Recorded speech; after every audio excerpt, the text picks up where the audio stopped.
Saya lahir di sebuah keluarga kecil, tidak ada aturan yang saya dapatkan dari ayah ibu saya. Saya bukan anak nakal, cenderung penurut. Jadi, saya dibiarkan menonton program televisi yang saya sukai. Saya tidak dimarahi jika bermain PlayStation terlalu lama. Saya tidak ditegur jika malas belajar.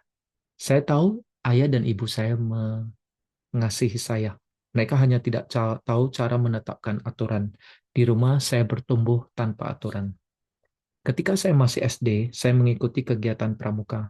Setelah mencapai tingkat penggalang, saya menaati banyak aturan untuk mendapatkan TKK, tanda kecakapan khusus. Teman sergu bersemangat mematuhi aturan demi mendapatkan badge atau lencana. Motivasi kami bukanlah karena kakak pembina menyayangi kami, melainkan lebih daripada kebanggaan agar bisa memamerkan lencana. Hal ini tentu saja membangkitkan kesombongan ketika badge saya lebih banyak dari teman yang lain. Tuhan Yesus tidak seperti dua pengalaman masa kecil saya. Tuhan Yesus bukan Tuhan yang mengasihi anaknya dengan kebebasan tanpa aturan.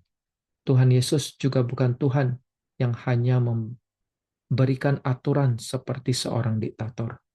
Yesus berkata di dalam Yohanes 14 ayat 15, "Jikalau kamu mengasihi aku, kamu akan menuruti segala perintahku." Adik-adik, mengapa Tuhan mengatakan, kamu akan melakukan segala, kamu akan menaati segala perintahku? Hal itu karena Tuhan sudah memberikan anugerahnya kepada kita.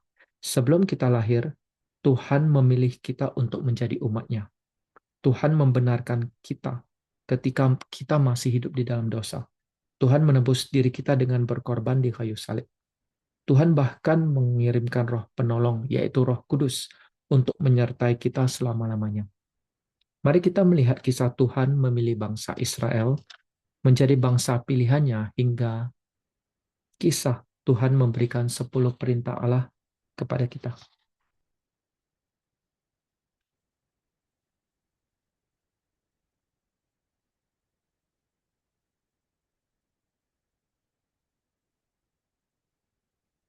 Tuhan memilih Abraham beserta keturunannya untuk menjadi umat pilihannya. Tuhan berjanji kepada Abraham, Ishak, dan Yakub bahwa keturunan mereka akan menjadi sebanyak bintang di langit. Yusuf, anak kesayangan Yakub, dijual ke Mesir karena terjadi kelaparan besar di tanah Kanaan tempat Yakub dan keluarganya tinggal. Mereka pindah ke tanah Goshen di Mesir. Sekitar 2 abad kemudian, keturunan Yusuf menjadi banyak seperti yang dijanjikan Tuhan. Firaun takut bangsa Israel pergi. Firaun menjadikan bangsa Israel, Firaun memaksa bangsa Israel bekerja keras mendirikan piramid. Setelah bangsa Israel 400 tahun dalam perbudakan, Tuhan mengutus Musa untuk membebaskan mereka. Musa memimpin 2 juta kaum Israel keluar dari tanah Mesir. Mereka masuk ke padang gurun.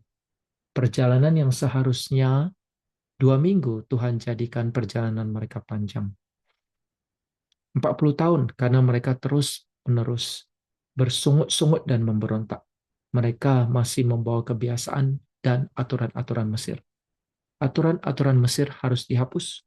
Aturan-aturan baru dari Tuhan harus diberikan. Tuhan memanggil Musa untuk naik ke Gunung Sinai. Di atas gunung, jemari Tuhan menulis 10 perintah Allah di loh batu di bagian depan dan bagian belakang, yang berisi 10 perintah Allah. Jangan ada Allah lain, jangan menyembah berhala, jangan menyebut nama Tuhan sembarangan, kuduskan hari Sabat, hormati ayah dan ibumu, jangan membunuh, jangan berzina, jangan mencuri, jangan bersaksi dusta, jangan mengingini milik sesamamu. Mari kita perhatikan urutannya. Tuhan tidak berkata, "Saya memberikan perintah kepadamu. Jika kamu lulus dengan menaati semua perintahku, maka saya akan jadikan kamu bangsa pilihanku." Tuhan tidak pernah memakai syarat ketaatan menjadi syarat. Tuhan tidak pernah menjadikan ketaatan sebagai syarat dari keselamatan.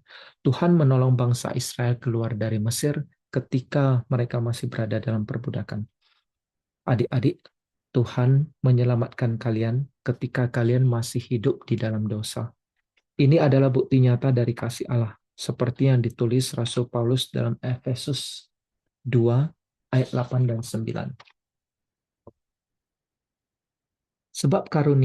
Sebab karena kasih karunia, kamu diselamatkan oleh iman. Itu bukan hasil usahamu, tetapi pemberian Allah. Itu bukan hasil pekerjaanmu. Jangan ada orang yang memegahkan diri.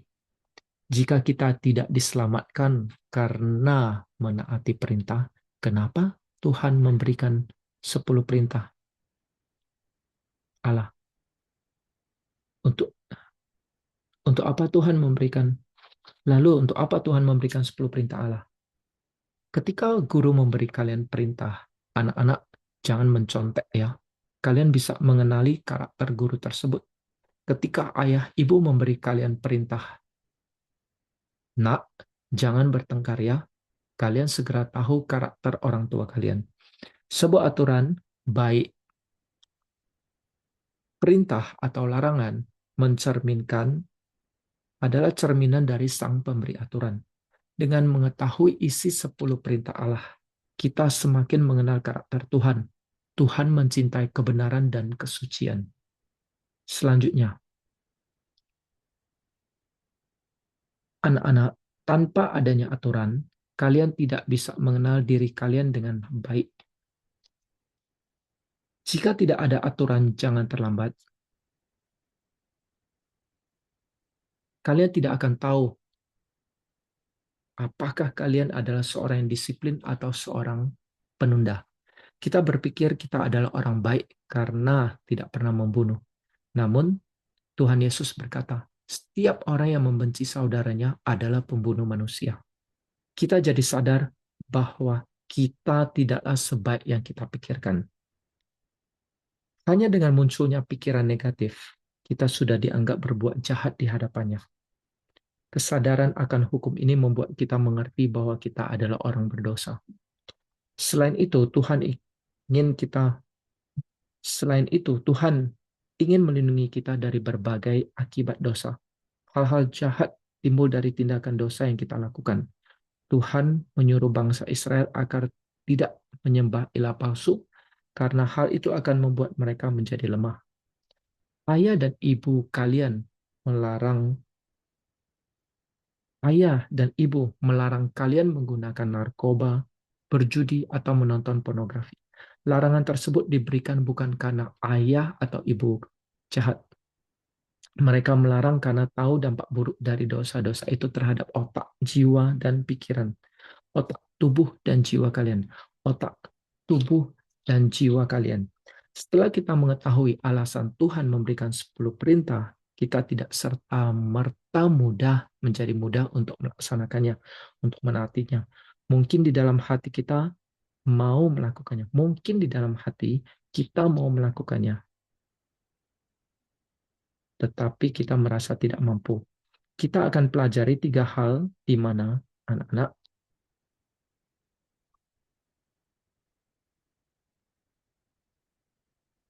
Anak-anak, kita akan mempelajari 3 hal di mana melalui Roh Kudus memberi perintah. Kita akan pelajari 3 hal di mana Allah melalui Roh Kudus. Kita akan pelajari 3 hal Roh Kudus memberi anugerah untuk kita mentaati peraturannya. Kita akan pelajari 3 hal di mana Allah melalui Roh Kudus memberi anugerah untuk kita mentaati peraturannya. Mentaati, menaati, mentaati.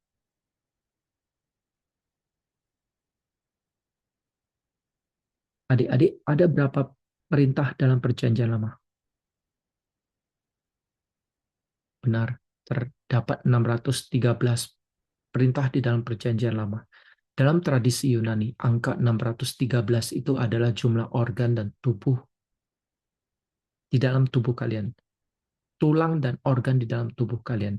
Artinya, Tuhan menginginkan agar segenap hati, jiwa, dan akal budi digunakan untuk menaati perintahnya. Mentaati, mentaati perintahnya. Mungkin kalian berpikir, itu kan hukum Taurat. Tuhan Yesus sudah datang untuk menggenapinya dengan dua perintah saja, mengasihi Allah dan mengasihi sesama. Kalian pasti mengira bahwa tidak ada banyak perintah lagi di dalam perjanjian baru. Sebaliknya, terdapat 1050 perintah di dalam perjanjian baru. Perintah tersebut berkisar dari kasihilah musuhmu sampai bersukacitalah senantiasa. Bahkan ada perintah ekstrim, berikan pipi kirimu jika pipi kananmu ditampar. Apakah sanggup jika saya disuruh mendoakan orang lain yang membuli saya? Apakah sanggup jika saya disuruh menolong guru yang sering memarahi saya? Ternyata menaati perintah Tuhan itu bukan hanya sekedar susah, melainkan terkesan tidak mungkin. Jangan menyerah, anak-anak. Roh penolong yang tinggal di dalam diri kalian memberikan anugerah supaya kalian mentaati perintah Tuhan. Ketika ahli perbintangan menciptakan teleskop baru, mereka terkesima karena berhasil menemukan galaksi baru. Satu galaksi bisa terdiri atas miliaran bintang. Mereka memperkirakan setidaknya ada 200 galaksi di dalam alam semesta. Coba kalian hitung, ada berapa bintang yang diciptakan oleh Tuhan? Hanya dibutuhkan satu bintang saja, yaitu matahari, untuk membuat kehidupan di bumi ini terus berlangsung. Di sisi lain, salah satu bidang sains yang terus dipelajari secara mendalam adalah otak manusia. Para ahli saraf masih belum sepenuhnya paham bagaimana cara kerja otak dalam memetakan perasaan. Mereka bingung mengenai bagaimana hipokampus bisa memanggil ingatan masa kecil secara detail hanya dalam waktu sepersekian detik. Mereka belum bisa memecahkan misteri mengapa mimpi tertentu bisa terjadi dan kapan waktu kemunculannya. Tuhan tidak hanya menciptakan alam semesta dan otak kita, tetapi Tuhan juga mengendalikan semuanya, mulai dari gemuruh, laut terbelah, badai, dan air bah. Bumi terbuka, hujan api, 10 tulah, matahari berhenti. Karena kemuliaan Tuhan begitu dahsyat, tokoh-tokoh di Alkitab tersungkur ke tanah. Musa dan Harun, Yehezkiel dan Daniel, Petrus, Yakobus, dan Yohanes. Paulus jatuh tersungkur ketika sinar kemuliaan Kristus membutakan matanya. Adik-adik, Roh Kudus bekerja di dalam hati kalian untuk memberikan rasa takut akan Tuhan. Perasaan megah ini membuat kalian bisa mematuhi perintahnya. Menghadapi godaan itu berat. Guru memberikan banyak tugas. Kita menundanya dengan scrolling media sosial, bermain video game, atau menonton YouTube. Teman-teman mencontek ketika menghadapi ujian matematika. Kita ikut mencontek karena takut mendapatkan nilai jelek. Pada saat kritis, ketika kita digoda untuk berbuat dosa, kita harus mengandalkan Roh Kudus yang bekerja di dalam hati kita. Hal ini selaras dengan 1 Korintus 10 ayat 13 yang mengatakan bahwa pencobaan yang kita alami hanyalah pencobaan biasa, yang tidak melebihi kekuatan manusia. Ayat ini melanjutkan, sebab Allah setia, dan karena itu Ia tidak akan membiarkan kamu dicobai melampaui kekuatanmu. Pada waktu kamu dicobai, Ia akan memberikan kepadamu jalan keluar sehingga kamu dapat menanggungnya. Roh Kudus bekerja di dalam diri kalian agar kalian memiliki ketetapan hati untuk menjaga kekudusan. Anak-anak, pasal mana di Alkitab yang memiliki ayat paling banyak? Jawabannya adalah Mazmur 119. Puisi cinta ini berisi tentang ketetapan hati seorang manusia untuk menaati perintahnya. Bukan hanya sekedar menaati, tapi mencintai. Untuk tiap 22 abjad Ibrani, penulis ini menuliskan 8 ayat. 22 kali 8. Inilah pasal terpanjang yang berisi 176 ayat. Mulai dari huruf pertama Alef hingga huruf terakhir Tau. Penulis ini selalu mencantumkan kata Taurat, peringatan, jalan, hukum, titah, perintah, janji, firman, ketetapan. Saya bacakan 8 ayat terakhirnya. Ayat 169. Biarlah seruanku sampai ke hadapan-Mu ya Tuhan. Berilah aku pengertian sesuai dengan firman-Mu. Biarlah permohonanku datang ke hadapan-Mu. Lepaskanlah aku sesuai dengan janji-Mu. Biarlah bibirku memancarkan puji-pujian, sebab Engkau mengajarkan ketetapan-ketetapan-Mu kepadaku. Biarlah lidahku menyanyikan janji-Mu, sebab segala perintah-Mu benar. Biarlah tangan-Mu menjadi penolongku, sebab aku memilih titah-titah-Mu. Aku rindu kepada keselamatan daripada-Mu ya Tuhan, dan Taurat-Mu menjadi kesukaanku. Biarlah jiwaku hidup, supaya memuji-muji Engkau, dan biarlah hukum-hukum-Mu menolong aku.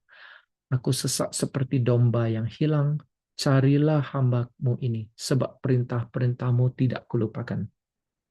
Ayat 171 dan 175 membuat saya bernyanyi sekarang. I want to take your word and shine it all around. First help me just to leave it long.